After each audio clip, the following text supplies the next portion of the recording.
প্ৰসাদ আজি বইল কৰি খালোঁ। এনেকৈ প্ৰসাদ যদি ৰয় এনেকৈ খাব পাৰি। বইল কৰিছোঁ প্ৰসাদখিনি ধুই মেলি, তাত অকণ তেল দি দিলোঁ, অকণমান নিমখ দিছোঁ, এটা পিঁয়াজ কাটি দিলোঁ আৰু জলকীয়া। এনেকৈ ধুনীয়াকৈ তাৰমানে খাব পাৰি। সন্ধিয়াৰ চাহকাপৰ লগত বৰ মজা লাগে। খাই চাবচোন। প্ৰসাদ যেতিয়া বেছিকৈ হয় কেঁচাই কেঁচাই খাই ভাল নালাগে। ভাল লাগে কিন্তু কেঁচাই কেঁচাই আৰু কিমান খাব, বেছি খাব নোৱাৰি। গতিকে কিছুমানে ফ্ৰাই কৰিও খায়, বইল কৰিলে বেছি ভাল ফ্ৰাই কৰাত কৰি।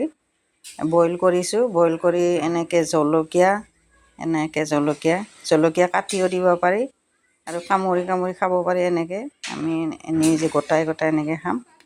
এনেকৈ তেল দিলোঁ, পিঁয়াজ, এনেকৈ খাম চাহকাপৰ লগত সন্ধিয়াৰ টাইম পাছ। এনেই জিৰণি লৈ থাকিলে, বহি থাকিলে এইবিলাক চবাই থাকি ভাল লাগে, বহুত ভাল লাগে খাই।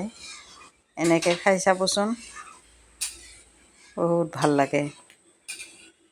কথাৰ মেল মাৰি মাৰি এইবিলাক খাই থাকিব লাগে। ভাল লাগিছে, দেখাতেই বহুত ভাল লাগিছে। পিঁয়াজ অকণ সৰহকৈ হ'লে ভাল হয়, কেঁচা জলকীয়া হ'লে ভাল হয়। মোৰ কেঁচা জলকীয়া নাই বাৰু, ঠিকে আছে।